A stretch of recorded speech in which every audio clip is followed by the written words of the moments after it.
पिता परमात्मा पूर्ण ब्रह्म, सर्व सृष्टि रचनहार, सर्व उत्पादक यानी सबको उत्पन्न करने वाले परमेश्वर कबीर देव जी, कबीर साहब जी की असीम कृपा से आप पुण्यात्मा ये सत्संग सुनने के लिए उपस्थित हुए। श्री मद् भगवत गीता अध्याय नंबर 7 के श्लोक नंबर 19 में कहा है, बहुनाम जन्मानाम अन्ते ज्ञानवान माम परपदते वासुदेव सर्वम इति स महात्मा सुदुर्लभ है। गीता ज्ञानदाता इस श्लोक के माध्यम से हमें क्या संदेश देना चाहता है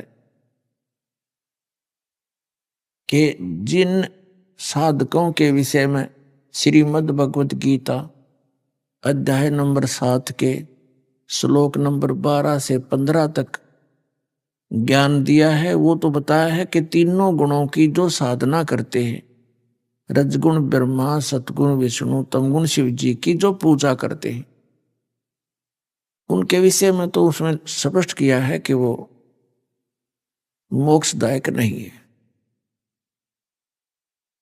अपने विषय में गीता ज्ञानदाता कहता है कि मेरी भक्ति 4 प्रकार के करते हैं। एक अर्थार्थी, आर्त, जिज्ञासु और ज्ञानी। तो उनमें से तीनों को भी गीता ज्ञानदाता रिजेक्ट करता है, एक ज्ञानी को छोड़कर। उसका कारण क्या है कि अर्थार्थी का अर्थ होता है वो व्यक्ति परमात्मा की भक्ति केवल धन उपार्जन के लिए, धन लाभ के लिए ही कर रहा है, उसको मोक्ष की आवश्यकता नहीं। और अध्यात्म मार्ग का मूल सिद्धांत मोक्ष ही होता है, मूल उद्देश्य ही मोक्ष होना चाहिए, तो वो भक्त खरा है, अन्यथा वो मोक्ष अधिकारी नहीं है। इसी प्रकार दूसरे नंबर के आरत बताए हैं। आरत का अर्थ होता है अपने केवल संकट निवारण के लिए ही परमात्मा की साधना करता है, उसका भी उद्देश्य ठीक नहीं। और तीसरे नंबर का एक जिज्ञासु बताया है। जिज्ञासु एक चतुर प्राणी होता है। वैसे तो जिज्ञासु तो सभी होते हैं स्टार्ट में, लेकिन जिज्ञासु वो सीमा से आगे होता है। जिज्ञासु का तात्पर्य ये होता है कि ज्ञान प्राप्त हुआ, साधना करने लग गया। और जिज्ञासु वो बताया है कि वो एक से बात सुनी संत से, दूसरे से सुना, तीसरे से सुना, चौथे से सुना, फिर वो स्वयं उनसे प्राप्त ज्ञान से अपने आप वक्ता बन जाता है और विद्वान सिद्ध करने की कुचेष्टा करता रहता है। और आम जनता, साधारण भक्तात्मा, उनके पास इन संतों को नापने का फुटा नहीं है, फुटरोल नहीं है। तो जिसके पास कोई विकल्प नहीं है कि इसको कैसे नापें, ये खरा है या खोटा है, कोई परीक्षा करने का उसके पास तरीका नहीं है, तो उसको सभी एक से एक अच्छे लगते हैं, जिस कारण से वो जिज्ञासु अधिक ज्ञान अट बट का इकट्ठा करके और भोले श्रद्धालुओं में प्रशंसा का पात्र बन जाता है, उसकी वाह वाह होने लग जाती, जिस कारण से वो भक्ति से दूर चला जाता है, उसको केवल महिमा की ही भूख बनी रहती। वो महात्मा और महाराज कहलाने का इच्छुक बन जाता है। हमने बनना है दास, हम बनते हैं महाराज। तो ये फाउल पॉइंट है भक्ति मार्ग का, फाउल पॉइंट। अब ये तीसरे नंबर का जिज्ञासु है, ये भी रिजेक्ट कर दिया गीता ज्ञानदाता। फिर कहा कि चौथे नंबर के ज्ञानी हैं। ज्ञानी वो प्राणी होता है जिसको ये आभास हो गया, दृढ़ निश्चय हो गया कि मनुष्य जीवन केवल मोक्ष प्राप्ति के लिए ही होता है। फिर उसको ज्ञान से ये भी जानकारी हो गई कि मोक्ष केवल एक पूर्ण परमात्मा की साधना इष्ट रूप में करने से ही हो सकता है, व्यभिचारिणी भक्ति करने से नहीं हो सकता। एक कै साध्य सब सदै और सब साध्य सब जावे, माली सींचे मूल को तो फले फूले अगाए। तो ज्ञानी को यह पता लग जाता है कि केवल एक परमात्मा की भक्ति से मोक्ष होगा, अव्यभिचारिणी भक्ति करनी पड़ेगी। अव्यभिचारिणी का अर्थ होता है केवल इष्ट एक ही हो, आदर सत्कार सभी का हो। और हम क्या करते थे, हम ढेर सारे देवताओं की पूजा करते थे। इस दास का जन्म भी पवित्र हिंदू धर्म में हुआ। परंपरागत जो साधनाएं थी वो ढेर सारे देवताओं की पूजा करते थे। तो उसको गीता जी के अध्याय नंबर 13 में उसको व्यभिचारिणी भक्ति कहा है। और अव्यभिचारिणी वो केवल एक इष्ट तक सीमित रहे। जैसे कोई बहन अपने पति पर ही आसक्त रहती है, अपने पति के अतिरिक्त अन्य किसी पुरुष में उसकी सोच नहीं है, गलत सोच नहीं है, तो वो पति भरता है, वो अव्यभिचारिणी है। और एक पति ने के साथ साथ अन्य से भी संपर्क जो रखती है वो व्यभिचारिणी कहलाती। तो इसी प्रकार अध्यात्म मार्ग के अंदर है। तो ज्ञानी को यह पता लगा कि भी एक ही परमात्मा है, वो पूर्ण परमात्मा, पूर्ण ब्रह्म यानी सुप्रीम गॉड, उसकी भक्ति इष्ट रूप में करने से ही मोक्ष संभव है। और फिर उन्होंने क्या किया, वेदों को पढ़ा या वेदों को सुना किसी से, तो उन सुनाने वालों को भी और सुनने वालों को भी सतगुरु नहीं मिले। गुरु यानी गुरु नहीं मिले। गुरु और सदगुरु में वैसे तो कोई भेद नहीं होता, लेकिन ये नकली गुरु गणे हो गए, वो झूठा ज्ञान बताने वाले। इसलिए सदगुरु शब्द प्रयोग करना पड़ा उस महापुरुष के लिए जो शास्त्र अनुकूल ज्ञान देता है, सत्य साधना बताता है, उसको सदगुरु कहते हैं। परमेश्वर पूर्ण ब्रह्म सतपुरुष ये स्वयं सदगुरु का भी रोल करने आते हैं और ये स्वयं परमात्मा होते हैं। अनंत कोट ब्रह्मांड के रचयिता, सभी जीव आत्माओं के जनक, सभी ब्रह्मांडों की उत्पत्ति करता, ये वो परमात्मा है। वो कबीर देव हैं, कबीर साहब हैं। तो वो स्वयं ही यहां आकर के यथार्थ ज्ञान देते हैं और विश्व में केवल वही सदगुरु हैं और कोई सदगुरु नहीं है। या फिर उसका कृपा पात्र जिस पे वो रजा बख्शते हैं और वही ज्ञान देते हैं, और वो व्यक्ति जो केवल उस परमात्मा के यथार्थ ज्ञान का ही प्रचार करता, वो सतगुरु है। तो इन ऋषियों को वो सतगुरु संत नहीं मिला। कौन? जो श्रीमद् भगवत गीता अध्याय नंबर 4 के श्लोक नंबर 34 में जिसके विषय में कहा कि अर्जुन उस तत्व ज्ञान को, कौन से तत्व ज्ञान को? इब गीता जी से अन्य कौन सा ज्ञान है जो तत्व ज्ञान है? श्रीमद् भगवत गीता चारों वेदों का एक सारांश है। ये जब 4 वेदों के तो लगभग 18,000 के आसपास मंत्र हैं और ये 700 श्लोकों में मंत्रों में रिड्यूस करके लिखा गया है, तो इसमें कोड वर्ड ज्यादा है, सांकेतिक शब्द है। और उनको सदगुरु यानी टीचर ही समझ सकता है। अब कौन सा तत्व ज्ञान है? जिस ज्ञान के विषय में गीता अध्याय नंबर 4 के श्लोक नंबर 34 में कहा है कि उस तत्व ज्ञान को तू तत्वदर्शी संतों के पास जाकर समझ। और उनसे दंडवत प्रणाम करने से, कपट छोड़कर उनकी से प्रसन्न करने से वो तत्वदर्शी संत उस तत्व ज्ञान का उपदेश करें। तो वो तत्व ज्ञान कौन सा है? अब चारों वेदों का निष्कर्ष श्रीमद् भगवत गीता जो 700 मंत्रों में समावेश किया गया, तो इसके विषय में सतगुरु ही यानी संत जो परमात्मा से परिचित है। एक अन्य विशेषण है सतगुरु का कि सतपुरुष जिन जानिया सतगुरु तिसका नाम। जिसने सतपुरुष माने अविनाशी परमात्मा को जान लिया उसको सतगुरु कहा जाता है।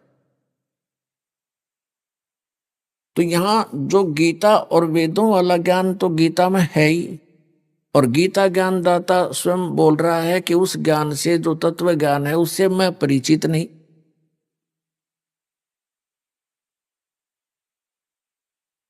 उसके लिए तू तत्वदर्शी संतों के पास जा। फिर संकेत दिया है गीता ज्ञानदाता ने 4 अध्याय के 32वें श्लोक में।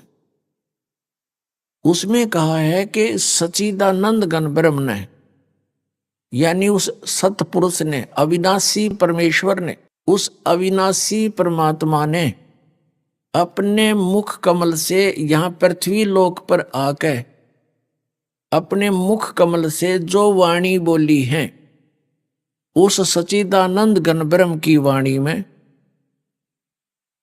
वो तत्व ज्ञान है। विस्तार के साथ कहा गया है धार्मिक यज्ञों की जानकारी।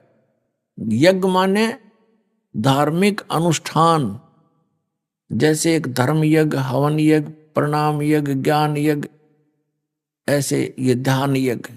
ये यज्ञ माने धार्मिक अनुष्ठानों की जो जानकारी है, उस सच्चिदानंद घन ब्रह्म की वाणी में विस्तार के साथ कही गई है, और वो तत्व ज्ञान है। अपने आत्माओं, अब यहां गीता अनुवादकर्ताओं ने बहुत से अनुवादों में गड़बड़ी कर गई है, जहां इनकी बुद्धि काम करना बंद करेगी। यहां एक ब्रह्मणे मुखे शब्द है श्रीमद् भगवत गीता अध्याय नंबर 4 के श्लोक नंबर 32 में। तो यहां इन्होंने इसका अर्थ का अनर्थ कर दिया, ब्रह्मणे का अर्थ कर दिया वेद, और मुखे का अर्थ कर दिया वाणी में। चलो, मुखे का अर्थ तो हम मान ले वाणी में, लेकिन ब्रह्मणे का अर्थ इन्होंने 17वें अध्याय के 23वें श्लोक में सही कर दिया। ओम तत् सत इति निर्देश है, ब्रह्मण है, त्रिविध है, समर्थ है। इसमें इन्होंने क्या अर्थ किया है? ब्रह्मणे का अर्थ किया सच्चिदानंद घन ब्रह्म। तो यहां ठीक कर दिया, सच्चिदानंद घन ब्रह्म यानी गीता ज्ञान दाता से अन्य और सुप्रीम गॉड, वो सुप्रीम गॉड, पूर्ण परमात्मा, कंप्लीट गॉड। और यहां इन्होंने इनकी बुद्धि काम करना बंद करके वेद की वाणी लिख दिया। ये गलत लिख दिया, यह अनुवाद गलत कर दिया। अब जो प्रसंग है उसका कंसेप्ट क्लियर करते हैं।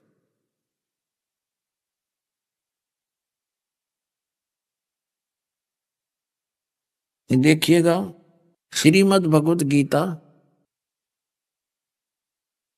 ये जयदयाल गोविंद का इसके अनुवादक हैं। गीता प्रेस गोरखपुर से प्रकाशित है।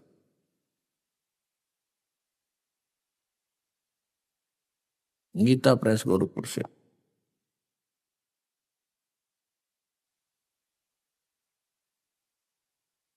श्रीमद् भगवत गीता अध्याय नंबर 4 का और श्लोक नंबर 32 है।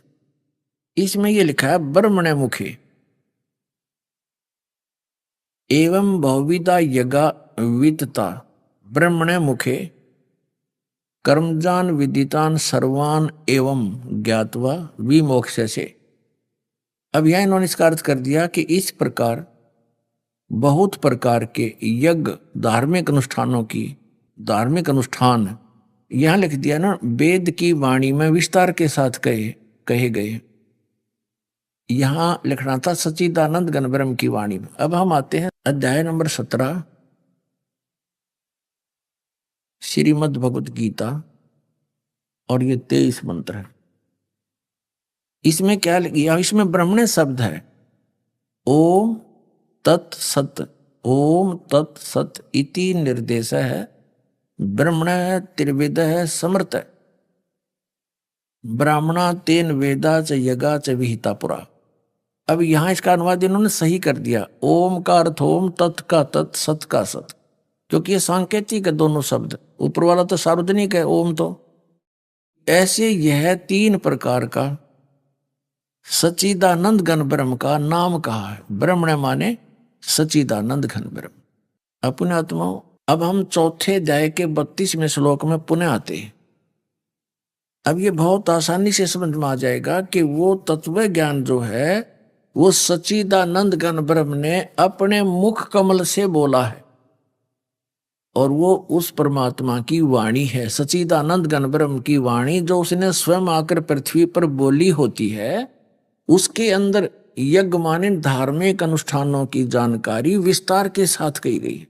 वो तत्व ज्ञान है।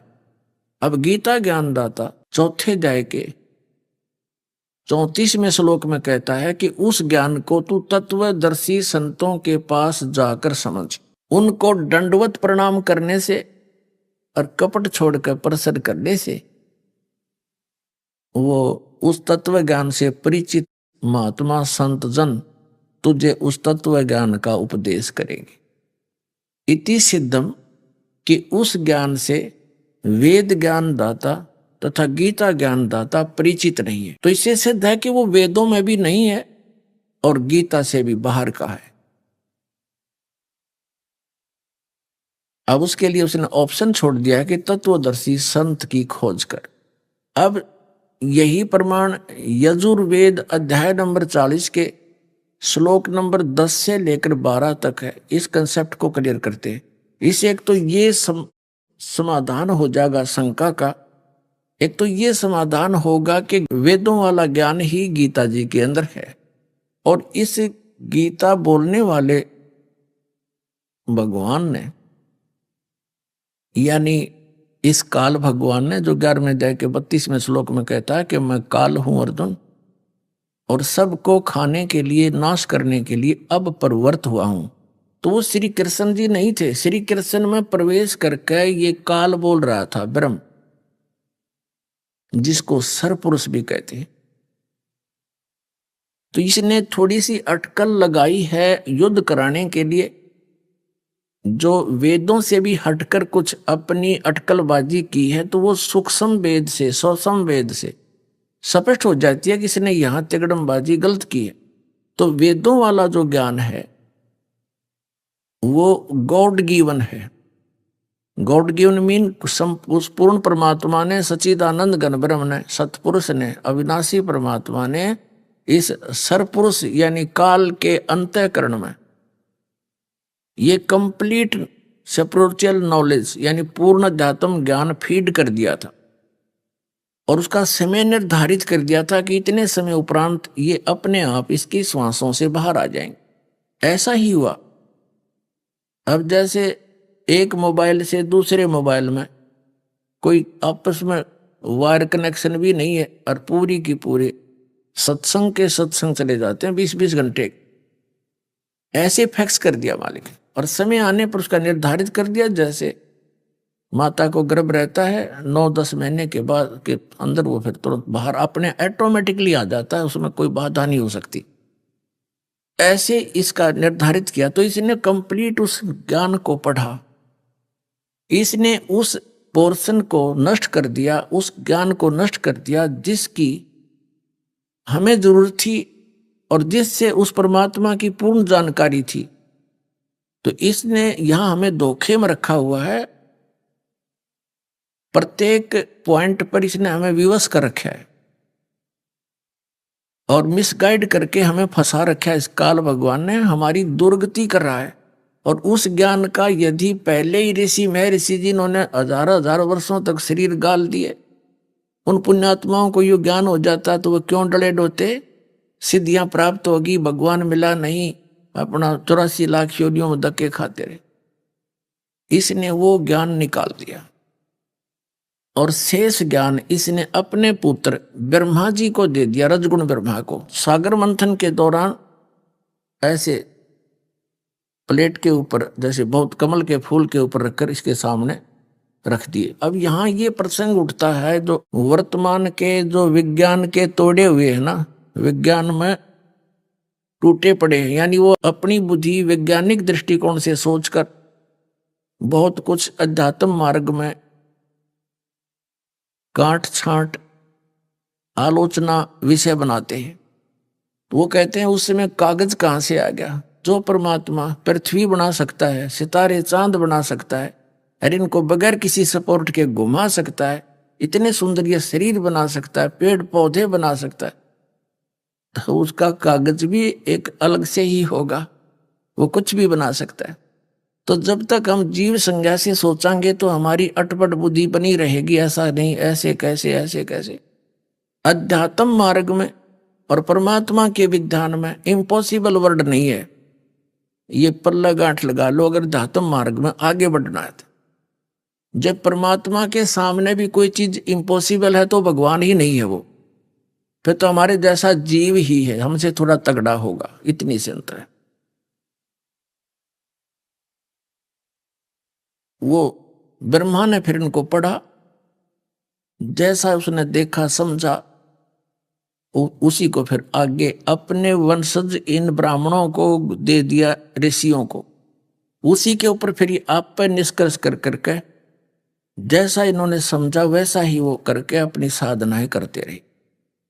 अब इन सदग्रंथों को समझने के लिए सदगुरु की आवश्यकता है। गुरु बिन काहू न पाया ज्ञाना, ज्यों थोथा भूस छड़े मूड किसाना।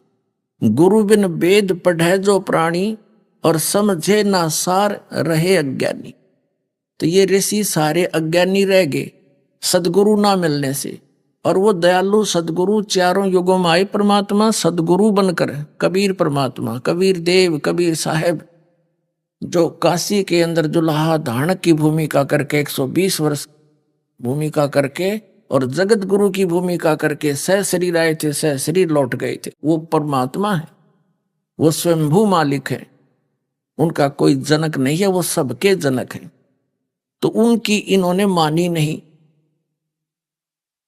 ये काल प्रेरणा थी, अभिमान था इन ऋषि और मैं ऋषियों का। तो उस परमात्मा ने आकर के 600 वर्ष पहले ये ज्ञान दिया था। अब दास क्या दिखाना जा रहा है कि श्री मद भगवत गीता अध्याय नंबर 4 के श्लोक नंबर 34 में कहा है कि उस ज्ञान को, जो तत्व ज्ञान है, जो गॉड गिवन है, कम परमात्मा ने स्वयं अपने मुख से बोला है, वो तत्व ज्ञान उसको तत्वदर्शी संतों से जान। इसका ज्यों का तो वर्णन है यजुर्वेद अध्याय नंबर 40 के श्लोक नंबर 10 में। 10 से लेकर 12 तक कंप्लीट है, एक इनका आपस में लिंक है। जैसे कबीर परमेश्वर जी 600 वर्ष पहले आए थे, सन 1398 में सतलोक से चलकर आए थे, शिशु रूप धारण किया था कमल के फूल पर, बनारस भारतवर्ष के काशी शहर में एक लहर तारा तालाब में कमल के फूल के ऊपर। वहां से नीरू नीमा नाम के जुलाहा ले गए थे, पति पत्नी थे। जुलाहे के उस ग्रुप में, समुदाय में बड़ा होने के कारण जुलाहे का कार्य करते थे, तो जिस कारण से वो धानक कहलाए, धानक यानी जुलाहा। लेकिन वो परमात्मा थे और वो जगत गुरु थे, सदगुरु थे। तो उन्होंने वो ज्ञान दिया। तो उस समय ये जो शिक्षित वर्ग था, यानी ब्राह्मण लोग थे, ये ही शिक्षा के अधिकारी माने जाते थे और यही पढ़ते थे संस्कृत भाषा को। अन्य किसी वर्ण को इस शिक्षा के अधिकार नहीं था संस्कृत के पढ़ने का। तो ये क्या कहा करते थे, कबीर साहब अविद्वान है, अशिक्षित है, इसको संस्कृत भाषा नहीं आती, तो ये क्या जाने सदग्रंथों के बारे में, ये झूठ बोलता है, ये विद्वान नहीं है। और उन्होंने विद्वान की परिभाषा बना रखी थी, जिसने संस्कृत भाषा आती हो और काशी विद्यापीठ से वो पढ़ाओ। अब वेदों में इसका कंसेप्ट क्लियर किया गया है कि विद्वान और अविद्वान की परिभाषा भी वो तत्वदर्शी संत बताओगा, उनसे पूछना। कोई तो जिसको शिक्षा यानी विद्या प्राप्त है उसको विद्वान कहते हैं, और अविद्या जिसके पास विद्या नहीं है उसको अविद्वान कहते हो। विद्वान और अविद्वान की जानकारी भी वो तत्वदर्शी संत देगा, उससे लो। देखिएगा, यजुर्वेद है, इसके अनुवादक हैं महर्षि दयानंद सरस्वती, आर्य समाज प्रवर्तक, प्रकाशक हैं सार्वदेशिक आर्य प्रतिनिधि सभा 2/5 महर्षि दयानंद भवन, रामलीला मैदान, नई दिल्ली। यजुर्वेद भाषा आर्य भाषा संपूर्ण 40 अध्याय महर्षि दयानंद सरस्वती कृत है, ये उनसे उनका अनुवाद है। और ये prince of shade printers 1510 Pataudi house, Daryaganj, Nai Delhi से छपा। अब इसके हम अंतिम अध्याय के यानी 40वां अध्याय, इसके 10 श्लोक मात्र।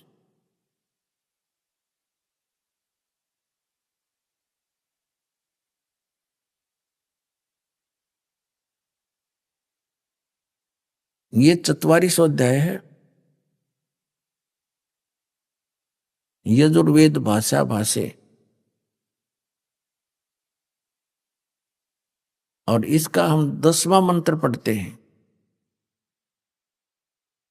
इसमें क्या कहा कि हे मनुष्यों, जैसे हम लोग मेधावी योगी विद्वानों से, धीराणाम माने तत्वदर्शी संतों से, यानी जिनका ज्ञान टिकाऊ है, सत्य है, जो वचन सुनते हैं, जो वे लोग हमारे प्रति व्याख्यान पूर्वक कहते हैं, विस्तार से बताते हैं, वे लोग, देखो इसका अर्थ इन्होंने थोड़ा यहां गलत कर दिया। संभवात माने जन्म लेना, और असंभवात उत्पन्न नहीं होना, जन्म ना लेता हो, उत्पन्न ना होता हो। संभवात माने उत्पन्न होना, जन्म लेना। असंभवात माने उत्पन्न नहीं होने वाले। संभवात माने संयोगजन्य कार्य से और ही कार्य व फल कहते हैं, आहु माने कहते हैं। उत्पन्न होने वाले कारण से और अन्य यानी वाहु कहते हैं। इस बात को तुम भी सुनो। अब इसका क्या अर्थ है, क्योंकि इन दानंद ने ज्ञान तक में था को जा, इन दानंद जैसे कलयुगी ऋषियों को तो कख भी पता नहीं वेदों के बारे में, अटपट मार गए थे। इन्होंने अनुवाद नहीं करना आया, क्योंकि कहते हैं अंधों में अंधा ही मुखिया बन गया। परमात्मा कबीर जी कहते हैं अंधे की बाँ और गई अंधे ने, बता मार्ग कौन बतासी। इसका अर्थ ये बनता है कि कोई तो परमात्मा को बताते हैं, वो जन्म लेकर यहां अवतार रूप में आता है, साकार मानते हैं, और कोई कहता वो अवतार नहीं लेता, वो जन्म लेता ही नहीं। तो इसमें ये बताना चाहा है वेद ने कि ये ज्ञान भी उस धीराणाम माने तत्वदर्शी संतों से सुनो, वो बिल्कुल व्याख्यान पूर्वक बताएंगे, भिन्न भिन्न बताएंगे। और यही गीता अध्याय नंबर 4 के श्लोक नंबर 34 में कहा कि उस तत्व ज्ञान को तत्वदर्शी संतों के पास जाकर समझ, वो तुझे फिर उसका ज्ञान कराएंगे, उनको दंडोत प्रणाम कर। आगे फिर विद्वान और अविद्वान के बारे में बताया है, देखना। अब 11वां श्लोक है, 44वां अध्याय में 40वां अध्याय, 10वां हमने पढ़ लिया। 11वें में विद्वान के विषय में जानकारी दी है। जो मनुष्य, जो विद्वान, जिसमें यह पदार्थ उत्पन्न होते हैं, उस कार्य सृष्टि और उसके गुण कर्म स्वभाव को तथा उसमें पदार्थ नष्ट होते हैं। इसका सीधा सा अर्थ है कि जो पूरी जानकारी जानता है, यानी किस कारण से कब सृष्टि का नाश होता है, कैसे इसकी उत्पत्ति हुई, तो वो विद्वान है। ये देखना, विनाशम जिसके पदार्थ नष्ट होते हैं, जिसमें पदार्थ नष्ट होते हैं, उस कार्य कारण रूप जगत और उसके गुण कर्म स्वभाव को एक साथ दोनों उन कार्यों और कारण को वेद जानता है, वह विद्वान नित्य स्वरूप जाने हुए कारण के साथ शरीर छूटने के दुख से पार हो जाता। इसका अर्थ यह है कि वो जन्म मृत्यु से खत्म, उसका जन्म मृत्यु से रहित होता है। तो इसका अर्थ इसने ठीक नहीं करना, फिर हम अपने मतलब की पढ़ते हैं। अब हम 12वां श्लोक मंत्र पढ़ रहे हैं 40वें अध्याय का। जो मनुष्य अविद्याम, अनित्य में नित्य, अशुद्ध में शुद्ध, दुख में सुख, अनात्मा में शरीर आदि का आत्मा बुद्धि और विद्या उसकी अर्थात ज्ञान आदि गुण रहित कारण रूप परमेश्वर से भिन्न जड़ वस्तु की उपासना करते। इसका अर्थ है कि जो अविद्या माने जिसको ज्ञान, जो शिक्षित नहीं है, इसका अर्थ निकलेगा सही तो, और फिर वो पूजा भी करते हैं अपने हिसाब से। इसका अर्थ ये बनता वैसे कि चाहे तो विद्वान हो और चाहे अविद्वान हो, और विद्वानों से सुनकर जो भक्ति कर लेता है, दोनों ही पार हो जाते हैं अगर उनको ज्ञान सही है। इसका वास्तविक अर्थ तो ये बनता है। पर इन नकली महर्षियों को तो कखता ज्ञान नहीं था, अड़ंगा डाक घेर गए। आम व्यक्ति ने ये सोचा है बड़े विद्वान होंगे और इन जो लिखा है वो हम तो समझ नहीं सकते, लेकिन इस दास को समझने योग्य बनाया परमात्मा ने, ताकि हम भगवान को पहचान सकें और हमारे सदग्रंथों को ठीक से समझें। फिर सदग्रंथ हमारे सही है, लेकिन इनका अनुवाद करनिया गलत थे, ये समझ नहीं सके। अब आगे क्या है, ये अविद्याम परमेश्वर जड़ वस्तु की उपासना करते हैं, वे अंधम तम है, दृष्टि के रोकने वाले अंधकार और अत्यंत ज्ञान को प्राप्त होते हैं। और जो अपने आत्मा को पंडित मानने वाले विद्या शब्द अर्थ और इनके संबंध के जानने मात्र अवैदिक आचरण में रता यानी रमण करते हैं, वे तत्व से अधिकतर भूय एव अधिकतर ज्ञान रूपी अंधकार में प्रवेश करते हैं। इसका कोई अर्थ बना है? अगला इसका क्लियर कर देगा। देखना 13वां श्लोक 40वें अध्याय का 13वां मंत्र है ये यजुर्वेद का। इसमें लिखा कि हे मनुष्यों, जो विद्वान लोग हमारे लिए व्याख्यान पूर्वक कहते हैं अविद्या, पूर्वोक्त विद्या का इस बार में जो कहा है उसके विषय में, और अन्यात ही कार्य फल हुआ आहु कहते हैं अविद्या, यानी पूर्व मंत्र में प्रतिपादन की अविद्या को अन्य ही कहते हैं। वे इस प्रकार उन धीराणाम यानी तत्वदर्शी विद्वानों, आत्मज्ञानी विद्वानों नहीं, तत्वदर्शी संतों से उस वचन को हम लोग सुनते हैं, ऐसा जानो। इसका सीधा सा अर्थ बना 2 अक्षर का, इन कखता बेरा नहीं था। इसका अर्थ यह बनता है कि जो शिक्षा प्राप्त है, जिन्होंने विद्या अक्षर ज्ञान हो गया, तो उसको तो विद्वान कहने लगे, और जिसको अक्षर ज्ञान नहीं है उसको अविद्वान कहने लगे। इसका अर्थ है कि अविद्वान अविद्याया या विद्याया, विद्वान और अविद्वान की परिभाषा भी वो तत्वदर्शी संत बताओगा, उनसे सुनो। इतनी सी बात है। अट बट खटी न दडंगा डांते मतलब था, कख पता नहीं था, और ईब तक हमें मूर्ख बना रखा है इस ऋषि मंडलेश्वराचार्य और शंकराचार्य और नकली गुरुओं ने। हमारे साथ ऐसा धोखा, हमने शिक्षा नहीं थी तो इसका इतना हमने ब्लाइंड फेथ किया इन नालायकों के ऊपर, नकलियों पे। इन हमारे दादे परदादों को बनवा दिया भूत, अब उनकी पूजाएं करो, वो धक्के खाते फिरे, और उनके ऊपर फिर ये यहाँ पर कर्मकांड करवा के हमें भी भूत साथ बनवा रहे हैं। जबकि वेदों में इन भूत पूजाओं की बिल्कुल मनाही कर रखी है। गीता जी अध्याय नंबर 9 के श्लोक नंबर 25 में स्पष्ट कर क्या है कि भूत पूजोगे तो भूत बनोगे, पितर पूजोगे पितर, देवता पूजोगे देवताओं के लोक में जाओगे, और मुझे पूजोगे मेरे पास आओगे। तो बता फिर इसमें कहीं है गुंजाइश अन्य अटपट करने की? गीता जी अध्याय नंबर 16 के श्लोक नंबर 23-24 में कहा कि अर्जुन, जो शास्त्र विधि को त्याग कर मनमाना आचरण करते हैं उनको ना सिद्धि होती है, ना कोई सुख प्राप्ति होती है, ना उनकी गति होती है। फिर किस लिए? फिर वो साधना इसको छोड़कर अन्य जो साधना यूजलेस।